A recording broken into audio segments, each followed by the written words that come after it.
Hey everybody, how are we doing on a nice Saturday?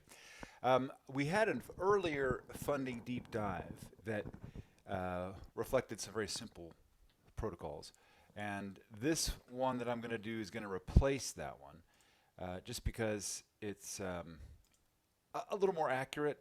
I did some more figures, and especially since we've had some of our, hey, here's how you can make money on the side while you're waiting around kind of thing, go on like we had last Thursday night. I thought it would be a little better to do one that's a little more up to date.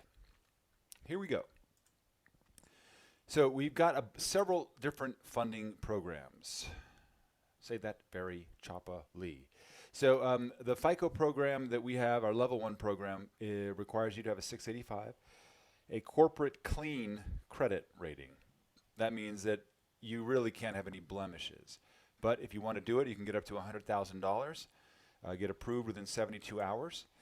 Usually, well, it's the weekend, but usually during business days, it's very, very fast. And but we guarantee 3 days. You just go to threescoresnow.com. You download the scores in a PDF format. You send it to our secure email, funding@legacyascending. We send it off to our vendors, our lenders, and it costs $1.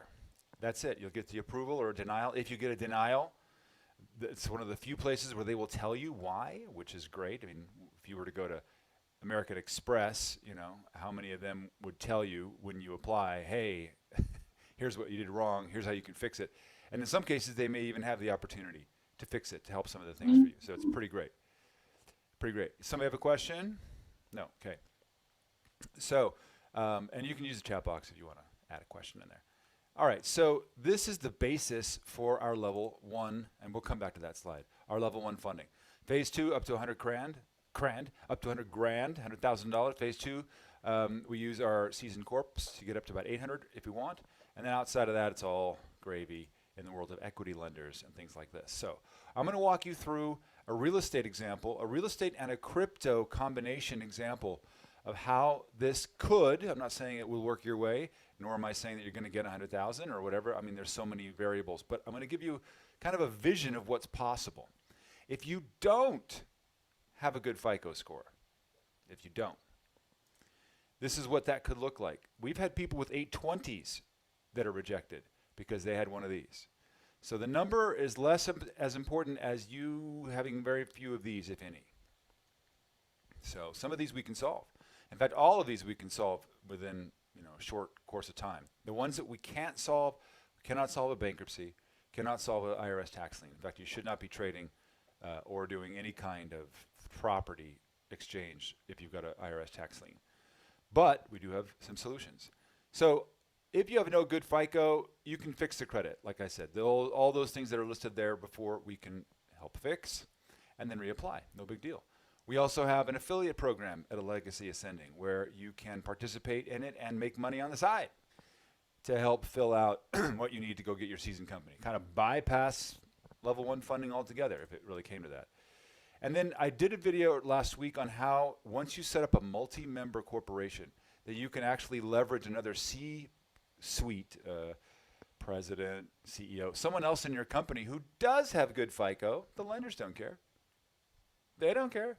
And I show you how to do that inside your LLC, which is pretty cool. So you just bypass your FICO altogether. Meantime, while we're exploiting, I shouldn't say exploiting, enjoying the funds that we got from their credit in the company, making money, we're repairing our credit, maybe solving the IRS tax lien. Can't do anything about a bankruptcy. But yes, cold, hard 10 years. I've done it. I've done both. Not pleasant. Okay, so if you apply, when you apply, and you all should apply tonight, we'll send it in on Monday. It's Saturday. When you get your results, if it's less than 40,000, what you can do is use the credit cards that you're going to get. Now remember, we're going to talk about the fees in a second, but you can use them as regular credit cards. There's no reason not to. They come as credit cards, and or you can cash them out. There's some fees with that, which we'll talk about. Use them as collateral. You can put them onto invoices for other businesses. And then once you fix the issues with your credit, reapply again in 6 months. Or you can just not use the cards and just fix your credit and reapply. You can also, within that period of time, buy some trade lines. We have an excellent relationship with trade line deployers, I will call them, trade line vendors, and then reapply. And all of these things give your credit a better chance of getting funding the next round. If you got more than 40K, you can use the cards and then reapply 6 months later if you want. You can purchase the Season Corp right then and there because they're about between 30 to 45,000. So if you wanted one that was kind of no frillsy, you would do that at 35. Let me just check on Facebook here for a second. Yeah, we're good. Is having a 220K active loan gonna, oh please move out of the way, gonna stop me? Nah, I don't think so. Nope. I mean, I've got a home loan, didn't stop me. Purchase Season Corp, right. Then you can also use this credit on other investments like we talked about on Thursday night. The mining, the Turo, the crypto, which we're going to talk about next week. What else did we talk about? Oh, Spotify, of course. Anything like that, you can just start deploying it and making cash within 60 days. And by the way, this level 1 funding has a 60-day grace period. No payment required. 0%. Come on. All right, let's talk about that seasoned company situation. They cost, like I said, give or take 35 grand. It's going to take you between 6 and 12 months to build up the credit in them once you purchase them. Meantime, you're making money, as we've talked about before. I just said that. Some of you are like, oh, well, I thought it was that when you bought a seasoned company, you could just use it right away. Yes, if you like having federally paid vacations, yes, because that's fraud. You can't buy a seasoned company and then be like, tell a bank, yes, we've got financials and credit, and then make stuff up because that credit, that company has been sitting dormant. It doesn't even have an EIN until you buy it. So we have to build credit in it, and that's one of the services that one of our vendors who sells the seasoned companies provides. But meantime, we're also using the credit that we have from level 1 in some of these other businesses, which I'll show you, to create our own financials. We don't need the seasoned company sales guys to do it, although they will. We will also have real income coming from real business, which helps us and also cash flows us. And then we combine the level 1 credit that we got with our seasoned company credit for a down payment on property for a equity loan. We move on from there. That would be our level 3. Let's talk about the fees. These were things that when I was first pitched this stuff, I was not told, but I'm going to tell you. So level 1 credit, all the credit that you get, the credit cards that you get, it's going to cost you 10%. Once you get it, you receive those credit cards, it is put on by the lender on the credit card. But people ask me, they're like, well, shouldn't we pay that down? No, that's the cost of doing business. Just leave it there. Make the minimum payment. It's 1% a month. That's $100 a month on a $100,000, or sorry, on a $10,000 line of credit. I think we can handle that while we're using the other $9,900 to invest, right? So given that there's no income verification, given that there's no money up front, like some of the programs you guys have heard about, oh yeah, it's $500 up front or $3,500 up front. It's $1, y'all. $1. I think it's a pretty good deal, especially when you see how we leverage it or can leverage it. If you get a trade line, it'll cost you 1% of the trade line. Now there is a cost involved in getting the trade line, but we only add 1% to it. The seasoned company cost, it's $35,000 plus 3%. Again, it's plus or minus $35,000, somewhere in there. Now these credit cards that you're getting from level 1, they're credit cards. And if you're like, I want to cash those out, well, you know better because cash advance is like suicide. But we have a way through our lenders that you can cash out 100% of all of those credit cards if you wish. Not that I'm suggesting you should, but you could, without limit, into cash for between 2.5% and 6%. It's 6% if it's just going into your bank account, which is kind of the most expensive thing you can do. But if it's an invoice, you're paying an invoice with it where you couldn't use a swipe or a chip, then it's 2.5%. And that's actually pretty reasonable given that it's credit cards. 0% otherwise, right? So then with the seasoned company, we have a relationship with a company that will charge you 15% if you go to cash, which is lousy, but they're very fast. Or we can get it down to about 2% with another person and everything in between. So if you needed to take all $500,000 of your loan that you got and various credit credit cards from your seasoned company, drop it into your bank account, that's the most expensive thing you could do. You could. It'll cost you between 2 and honestly, on average, probably 7%, 7.5%, somewhere in there. Most likely lower. But that's the bad news. Now, like in every story, well, every good story, there's a second act of that third act, 3-act structure. And that second act, it doesn't look very good. Okay, I'm just going to tell you. There's going to be a place here, and some of you are like, well, this doesn't look very good. Don't worry. This is just us introducing the antagonist. Come up here, it's going to look pretty bad. You're going to be like, this is the dumbest thing I've ever heard. Why would anybody do this? And then we get to the third act, and you'll go, this is amazing. But you got to get through that second act to get to the good stuff at the end, right? Nobody walks out in the second act going, I hate this movie. It's never going to turn out. And similarly, people walk out in the second act if there's not really any trauma or danger or threat or, So, if you guys are good with this, hey, Hope, let's roll. Here we go. Now, I'm a numbers guy. You guys have already figured that out. So, if you're not a numbers person, then hold on. So, let's say you apply, but your first application, you only get $15,000. You accept, because maybe you got some bad credit. Whatever, fine. You get $15,000. That's going to cost you $1,500. Remember, 10%.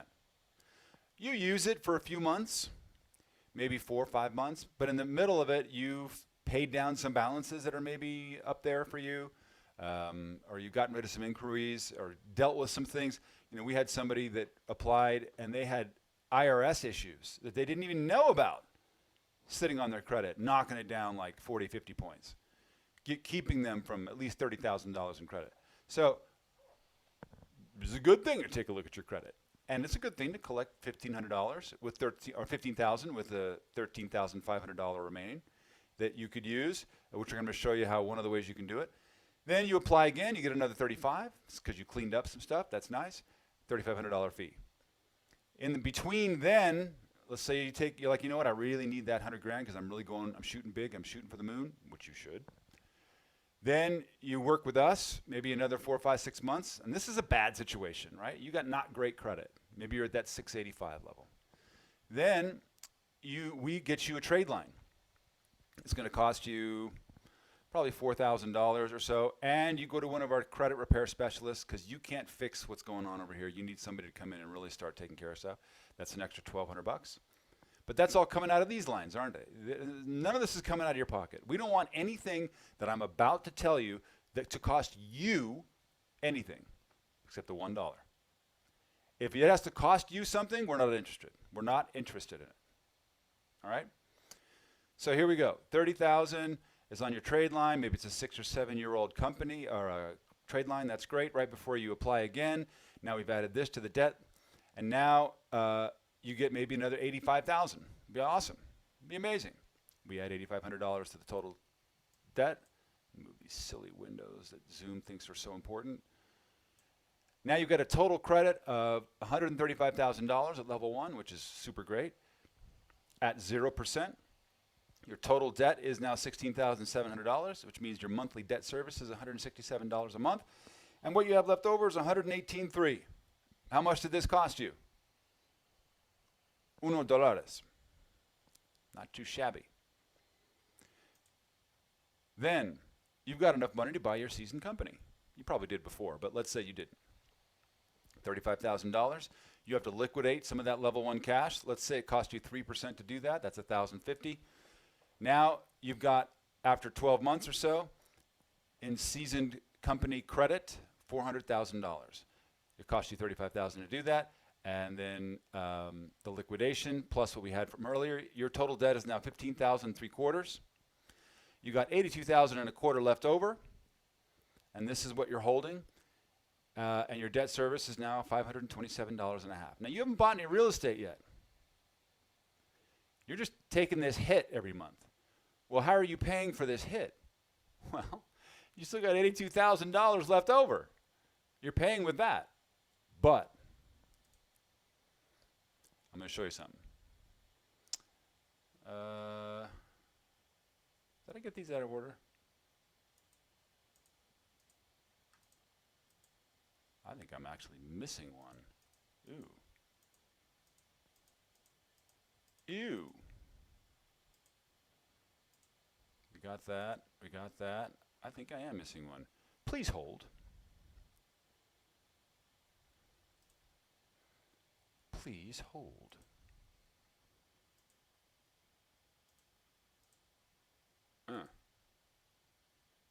Yeah. Because I'm like, this ain't the slide, y'all. All right. Sorry about this. Now, here's what we were doing in the meantime. So here's what we got left over. Debt service.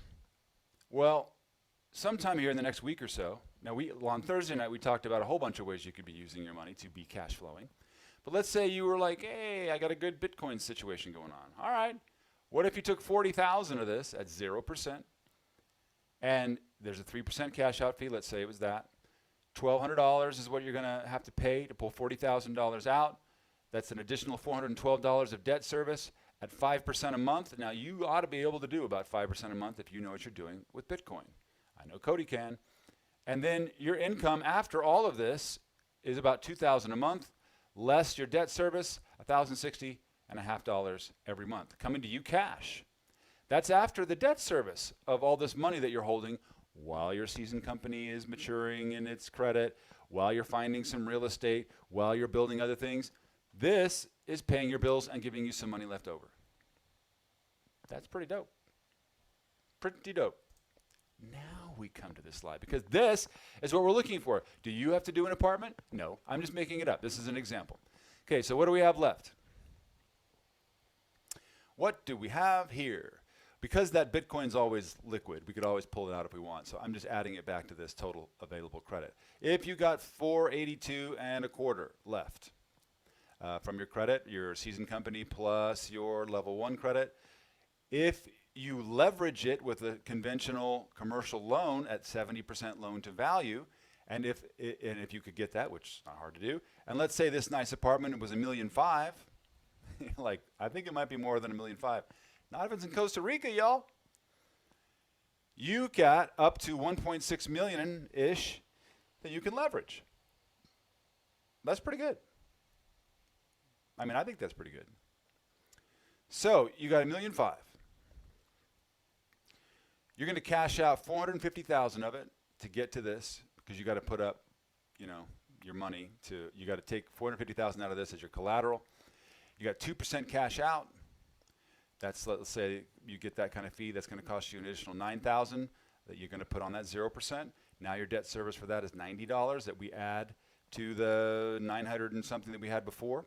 Your loan, this is a 60% occupancy. 65% occupancy apartment. That means that 35% of this isn't occupied. Your loan's going to be $1.05 million because you're putting up 450 plus $1.05 million is about $1.5 million. At 6% over 15 years, your monthly is going to be $886 a month. And some of you are like, what? Yeah, but you're going to see something here in a second. Plus your level 1 credit, that's your debt service, about 10 grand every month. You're like, I can't afford that. I know. Just hold on. Hold on. You got a cap. So your debt service on annually is about $118,000 every year. But this thing is pulling in a cap 11, which means that it's 11% of its purchase price in net operating income at $115,500 a year. Thus, at 65% occupancy on $1.5 million apartment, you got this kind of credit left. You're losing $3,174 a year. And you're like, this is a bad deal. It looks bad, doesn't it? It does not look good. Remember I said about that second act? Some of you are mad. If you're mad, put an 8 in the chat box. Like, this is a waste of my time. I hate this. Nice. So you've got this. And you're like, some people end up here. But is not the end of the world, because we would never buy a property that has a 65% occupancy. We would never do that if we didn't have a plan. You would never get into a trade unless you had a plan. And Savannah, now that you got your credit cleaned up, make sure that it's super clean. It's time to apply. There's something you forgot about. Something you forgot about.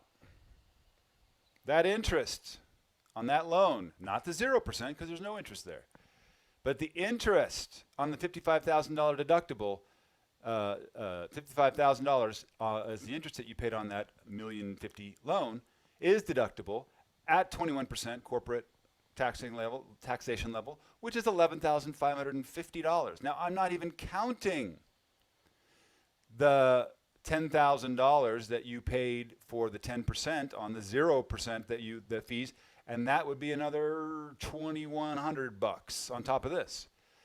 You add this tax refund to you, and now it did cash flow. Now, are you excited that you put up $1.5 million to make $8,300? Probably not. It's still better than some people make in the stock market, isn't it? But not by much. I mean, that's pretty, let's face it, it's pretty lousy. I'm going to give it to you. Middle of the second act, it doesn't look so great. But let's keep going. Because commercial properties are not valued by land value. Not really. Sort of, but not really. So what happens is, you bought this property at 65% occupancy. That means that 35% of the rooms and units in this apartment are empty and not paying you a dime. That's a bummer, unless you know how to solve it. And every apartment like this has a problem. And if you can solve it, especially if it didn't cost you a lot of money to solve it, well, shoot, then you're going to raise the value of your commercial property, because commercial property is primarily valued at how much money it brings in and what its occupancy is. And we have a formula for that. If you were to bring it up to 95% occupancy, which is pretty, we would call that full, because somebody's moving in and out somewhere, right? One of the 2 or 3 of those are going to be empty. Then, with your interest tax deduction, the fair market value of that property went from $1.5 million to almost $2 million. Now it's a cap 18, which is really good. Really good, considering what you paid for it. Now you're cranking almost $200,000 a year. Your debt service didn't change, did it? Your profit this year now, $82,000. Right. That's starting to feel a little bit nicer. Some of you are still like, I don't care, I put up $1.5 million. Well, first of all, how much did this cost you? $1? I think you're doing pretty good. $82,000 on $1. Try that in Vegas. But now we get to the third act. You guys are like, I thought that was the third act. Nope. Because you're not going to hold this. This is your first property. You don't ever hold your first property. That's suicide, because it's too much debt. You had to use too much debt to get it. Now, was it profitable? Heck yeah, because you had a plan. Didn't look so good there for a minute. But let's say you held it for a year, and you knew there was a build out that was coming, or maybe there was a, like in my neck of the woods, there was a GM plant where 60,000 people are coming in, and the price of rents went up by 5%. That's $75,000 to you. Now the property's worth over $2 million. You sell it for 87% of its value plus fees with the agents, things like that, for $1.7 million-ish. You pay off your loans. You keep the profits for the year. You just crank $691,000. That's cash. You're out of this property now. That's cash. Does this sound good to you? Put a 1 in the chat box if this sounds good to you. If you're like, I don't know, I'm going to say probably real estate's not for you. That's what I'm going to say, because this is a pretty good deal. And you could see that it was handled in a way that wasn't just, I bought it, but then I lost my money. Yeah, that's what happens to most people. They end up here. They never get past Act 2 into Act 3. But it gets better. We're coming to the denouement now. How much credit did you have left over after all that? About $100,000. Well, remember what we did before while we were waiting? Well, shoot, while we're waiting, we got some capital sitting here. What if we know how to do that that 5%? Well, we knew how to do it before. Why wouldn't we know how to do it now? What if we took 75 grand, hey, there's no cash out fee because it came from your 6% loan. Oh, that's about 2% or so. Your debt service, add another $1,500 to your monthly. Your income is $3,750 on $750. Your cash flowing $2,250 a month. If you tag that on for the year, you've done pretty well. You're going to pay some taxes, y'all. Look at that. That's pretty good. I'm not talking. This is all before tax, right? All before your taxes. Granted, we're taking our tax refund on one side, but we haven't paid our taxes on this. So. But obviously your taxes are not going to be 30% because they're in your company. You've got write-offs. You've got all kinds of deductions. You've got all kinds of other things that will include and make your tax less. Different conversation. All right. That's what I'm talking about. What about capital gains? Yeah, again, capital gains. There's your taxes. But if you move this over into another apartment or another thing, there's obviously in the social slave department, there's the 1031 exchange. There's other things in commercial properties that allow you to do the same. But at this point, I don't care about capital gains. Even if I did have to pay 30%, how much did it cost me? I'm good. I don't really want to have to lose $215,000 to 30%. But if I did, I'd still be up $500,000. How much could I leverage that? And by the way, these credit lines, when they get paid off, they don't go away. I still got them. And I have $500,000. Now, maybe you spent it or whatever. So let me be clear about this, too. This money that's sitting here, you do want to have reserves. You don't want to just spend all your money on a property because what if something happens? What if there's a roof or something needs? You're going to have some capital in reserve. This is taking into account you've maxed out your credit capability, which is never a good idea. So the good thing about Bitcoin, though, is it's extremely liquid. And if you had to get out, you could pull it out and put it to use somewhere else. So just be clear about that. So that is kind of the new funding breakdown. Any questions about this? Just to give you kind of a review of a particular possibility. Do you have to do apartments? Nope. Do you have to do what I was saying just there? Nope. But hopefully this gives you a good idea of what is possible and some of the bad news, right? There's fees. It's not easy. We do not push a button in creative finance and have everything work. There's also stress, isn't there? Some of you were getting stressed looking at my slides, going, "That thing's negative cash flowing, man." I know. Don't worry. We got a plan. We bought right. And like I said this morning on the real estate session, everything that you're looking for in all of the profits, markets, trading, whatever, is your profit is always found in how you bought. It's not how much you sold it for. It's not in how much you got income. Yes, you get income. But if you bought wrong, you've done yourself in. All right? So with that in mind, any questions? Let me pull up the chat. I'm looking here. Okay. Chat. Okay. That's all, folks. So I'm going to hop off, and then I'm going to hop back on, and we're going to talk about how to deploy your personal finances into your company without commingling, which is pretty cool. It'll be a short one. But I'm going to close this so that I can, start again and make a new video, blah, blah, blah. All right. Peace, y'all.